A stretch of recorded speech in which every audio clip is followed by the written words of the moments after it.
عمران خان کے ان صحافیوں نے اسی دور میں اپنی صحافت کا آغاز کیا، کسی نے رپورٹنگ شروع کی، کسی نے نیوز روم سے آغاز کیا، کوئی کالم لکھتا تھا۔ تو جب پروجیکٹ عمران شروع ہوا تو اس میں صحافیوں کی بھی ضرورت تھی، تو کافی صحافیوں سے رابطے کیے گئے۔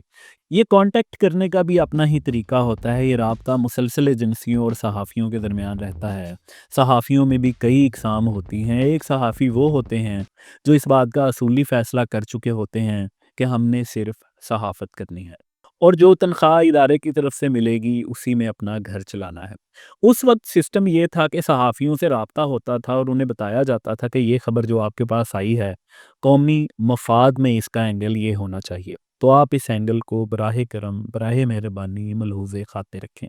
جو صحافی اس پر یہ کہتا تھا کہ سردار جو آپ کا حکم ہے ہم ویسا ہی کریں گے، اور پھر اسی دی گئی انسٹرکشن پر اس سٹوری فائل کر دی جاتی تھی، تو وہ تھوڑا سا قریب ہو جاتا تھا۔ کچھ صحافی اس رابطے کا جواب ہی نہیں دیتے تھے، اور کچھ صحافی ببانگِ دہل یہ کہتے تھے کہ میں اپنی سٹوری اپنی مرضی سے کروں گا، میں کوئی غلام نہیں ہوں۔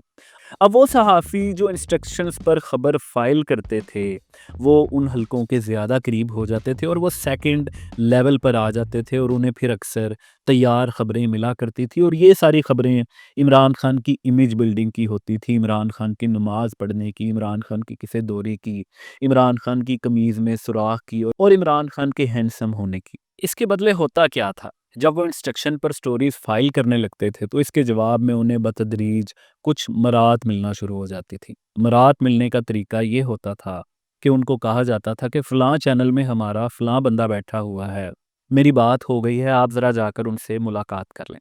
وہ ان کے پاس جاتے تھے اور پھر انہیں بتایا جاتا تھا کہ ہمارے پاس رپورٹنگ یا نیوز روم یا میگزین سیکشن یا کسی بھی اور جگہ پر یہ نشست خالی ہے، آپ یہاں پر آ جائیں۔ اور فار ایگزامپل اگر وہ اس وقت 20,000 سیلری ماہانہ لے رہے تھے تو انہیں یکدم 60,000 پر ہائر کر لیا جاتا تھا۔ یہ ادارے کی طرف سے، عمران خان کی طرف سے اس صحافی کے لیے ایک تحفہ ہوا کرتا تھا تاکہ وہ زیادہ لال رہے۔ اب یہ ان صحافیوں کے لیے ہو رہا تھا جو قومی مفاد میں بھیجی گئی خبروں کو اچھے انداز میں ویلکم کرتے تھے، یعنی عمران خان کی امیج بلڈنگ بہت اچھے انداز میں کر رہے تھے۔ دوسرے صحافی اسی طرح میرٹ پر 20,000 ماہانہ تنخواہ پر بیٹھے رہتے، اور ان کا موقف یہ تھا کہ جب سیلری ادارہ بڑھائے گا تو تب دیکھی جائے گی، ورنہ وہ صحافتی اصولوں پر کوئی کمپرومائز نہیں کریں گے۔ اب کیا ہوا کہ اگر 2011 میں ایک بندہ لاکھ روپے سیلری لے رہا ہے تو وہ قسطوں پر گاڑی بھی نکلوا سکتا ہے، دوسرا صحافی اسی طرح بائک پر گھر جا رہا ہے۔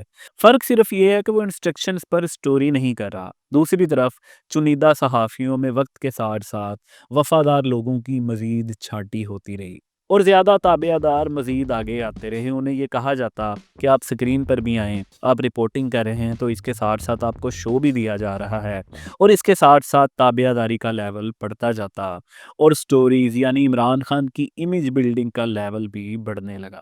پروجیکٹ عمران میں ایک فریم ورک پر کام ہو رہا تھا۔ قومی مفاد میں ان صحافیوں کو ہوٹلز، سیف ہاؤسز میں بلایا جاتا، ان سے ملاقاتیں کی جاتی، ان کو پرائم ٹائم شوز دلوائے جاتے، اور پھر ان شوز کے لیے انہیں پورا پورا اسکرپٹ دیا جاتا، انہیں ثبوت دیے جاتے کہ کیسے عمران خان کے مخالف سیاستدانوں کو چور اور ڈاکو ثابت کرنا ہے۔ ان کو پراپر مین سٹریم صحافی بنا دیا گیا، اور مقصد صرف یہ تھا کہ یہ قومی مفاد میں عمران خان کی امیج بلڈنگ کی سٹوریز کرتے رہے، اور نتیجے کے طور پر ان کے پاس لگژری گاڑیاں آنے لگیں، یہ لاہور کے مہنگے ترین علاقوں میں رہنے لگے، اور ان کے ملازم گارڈز ان کے آگے پیچھے پھرنے لگے، اور آہستہ آہستہ ان کا لائف سٹائل کسی بہت امیر انسان کا ہو گیا، کیونکہ یہ لوگ اپنا قلم بیچ رہے تھے، یہ صحافتی اقدار کے خلاف جا رہے تھے، اور وہ صحافی جنہوں نے ابتدا سے ہی قومی مفاد میں خبریں کرنے سے انکار کر دیا، یعنی عمران خان کی امیج بلڈنگ کرنے سے انکار کر دیا، وہ آج بھی بائک پر جا رہے ہیں، آج بھی بائک پر ہیں، اور کسی ٹی وی چینل میں اخبار میں بیٹھے 2 ماہ تک تنخواہ کا انتظار کرتے رہتے ہیں۔ ان کا مالک مکان آج بھی فون کر کے انہیں تنگ کرتا ہے، ان کا بل آج بھی لیٹ ہوتا ہے، اور آج بھی وہ اپنے بل کی قسطیں کرواتے ہیں، اور ان کے دروازے پر ہر دوسرے مہینے کے الیکٹرک یا وابڈا والے آتے ہیں، اور کئی بار شاید ان کا میٹر بھی کٹتا ہو۔ وہ صحافی آج بھی پیس رہے ہیں، کیونکہ انہوں نے اصولوں کی صحافت کی، اور یہ بھی صحافی ہیں جو قومی مفاد میں اپنا قلم بیچ کر مفادات لینا شروع کر کے ٹاپ کے اینکرز بن جاتے ہیں۔ مگر سوشل میڈیا کے اس نئے دور میں صحافیوں کے خریدنے کے طریقے بھی بدل دیے گئے، اور عمران خان نے کچھ ایسی ریولوشنائز چیزیں کی کہ صحافیوں کو ایسے طریقے سے رشوت دی گئی کہ وہ بالکل ڈیجیٹل رشوت بن گئی۔ پرانے وقتوں میں بھی صحافیوں کو خریدا جاتا تھا، اور بعض حلقوں کے لیے ہر دور میں کچھ بکاؤ صحافی ہمیشہ دکان میں سجے نظر آتے ہیں۔ سیاستدان اور ایجنسیاں ہر دور میں صحافیوں کو پالتے رہے ہیں، لیکن اس کا طریقہ کار مختلف رہا ہے۔ صحافیوں کو کاغذ کا پرمٹ دیا جاتا تھا، برف خانے کا پرمٹ دیا جاتا تھا، اور پھر ان کوٹوں کے ذریعے ان صحافیوں کو نوازا جاتا تھا۔ اب آج کے دور میں پی ٹی آئی نے صحافیوں کو رشوت دینے کا کیا طریقہ نکالا ہے، یہ میں آپ کو بہت اہم بات بتانے جا رہا ہوں۔ اس نقطے کو آپ نے سمجھنا ہے۔ میں بذات خود ٹی وی چینلز میں ڈیجیٹل میڈیا کو ہیڈ کرتا ہوں۔ اگر آج میں تقریباً 20 ملین سے اپنا ذاتی ڈیجیٹل میڈیا نیٹ ورک بناؤں تو چند ماہ میں وہ پاکستان کی رائے عامہ میں نہ صرف ایک بڑی آواز بن جائے گا، بلکہ وہ ایک بہت اچھا ارننگ ماڈل بھی ہوگا۔ لیکن اسی مثال کو آپ پی ٹی آئی کے سوشل میڈیا پر فٹ کریں، جس نے اپنے سوشل میڈیا پر اربوں روپے خرچ کیے۔ اگر آپ اس کو بزنس ماڈل لیں تو یہ کتنا بڑا بزنس ماڈل ہوگا، یہ کتنا بڑا بزنس ہوگا۔ اس بزنس ماڈل پر جو اربوں روپے لگے وہ عوام کے پیسے تھے، چندے کے پیسے تھے، فنانسرز کے پیسے تھے، وہ لوگ جو پاور ہنگر کا شکار تھے، جنہوں نے پیسہ لگا کر بعد میں عمران خان سے وصول کرنا تھا، وزارتیں لینی تھی، پھر کرپشن کرنی تھی، عہدے لینے تھے، بزنس کے کانٹریکٹ منظور کروانے تھے۔ یہ جو اربوں روپے لگا کر سوشل میڈیا بنایا گیا ہے، اس سے جو اربوں روپے آ رہے تھے، یہ اربوں روپے جا کہاں رہے تھے؟ یہ جا رہے تھے صحافیوں کو۔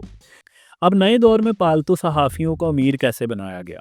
ایک تو قومی مفاد میں صحافی چل رہے تھے اور وہ ان میں لسٹڈ ہو چکے تھے، پھر وقت کے ساتھ ساتھ وہ مزید فلٹر ہوتے گئے۔ یعنی 2012 میں جس کی سیلری ڈبل کروا کر سفارش کر کے کسی ٹی وی چینل میں نوکری کروائی گئی تھی، 2014 میں مثال کے طور پر اسے ٹی وی شو لے دیا گیا، 2016 میں وہ مین سٹریم کا اینکر بن چکا تھا، تو یہ لوگ اپنی جگہ پر پہنچ چکے تھے اور فائنل ہو چکے تھے۔ اب پی ٹی آئی کا سوشل میڈیا انہیں رشوت کی اگلی سیڑھی پر کیسے لے کر گیا؟ تو اگر پرانے وقتوں میں کسی صحافی کو کوٹا یا پٹرول پمپ یا اخبار ملا تھا اور وہ 10 لاکھ مہینے کا کما رہا تھا، تو آج کے دور میں اربوں روپے سے بننے والے پی ٹی آئی کے سوشل میڈیا بزنس میں چنیدہ لسٹڈ صحافی تھے، جن کی قومی مفاد میں باقاعدہ عمران خان کو مہاتما ثابت کرنے کی ڈیوٹی لگائی گئی تھی کہ آپ نے شٹ کو کسٹرڈ ثابت کرنا ہے، اور انہوں نے کام چکا ہوا تھا الحمدللہ۔ انہوں نے بڑا ہی ماحول ڈال کے رکھا ہوا تھا۔ قمیض میں موری، آپ کو یاد ہوگا، بڑا شاندار بندہ ہے، ہینڈسم، ایماندار، سکیپر، فلاں، یہ وہ سارا جھوٹ، بکواس۔ اربوں روپے کی انویسٹمنٹ سے ایک بندہ فیمس کیا گیا، اور وہ بندہ جو 2008 میں اگر روڈ پر چل رہا ہوتا تو اس کو اکثر لوگ دیکھ کر راستہ بدل لیتے تھے۔ کیوں بدل لیتے تھے؟ کہ یار ہونا بندہ 5 منٹ ضائع کرے گا۔ اس قسم کا بندہ تھا، ویلا بندہ تھا۔ اب ہوا یہ کہ چنیدہ صحافیوں کو پراپر کہا گیا کہ اب آپ ٹویٹر پر اکاؤنٹ بنائیں تاکہ ہم آپ کو لائنیں بھجوایا کریں، اور وہ واٹس ایپ میں لائنیں جانا شروع ہو گئیں۔ اب ان صحافیوں کو نئے زمانے کی رشوت کیسے دی گئی؟ یہ میں بہت بلنٹلی کہہ رہا ہوں کہ ان صحافیوں کو کہا گیا کہ یوٹیوب چینل بنائیں۔ ان سب صحافیوں کے یوٹیوب چینل بنائے گئے، اور پاکستان میں اپنے پالتو صحافیوں کے یوٹیوب چینلز کے بانی عمران خان ہیں۔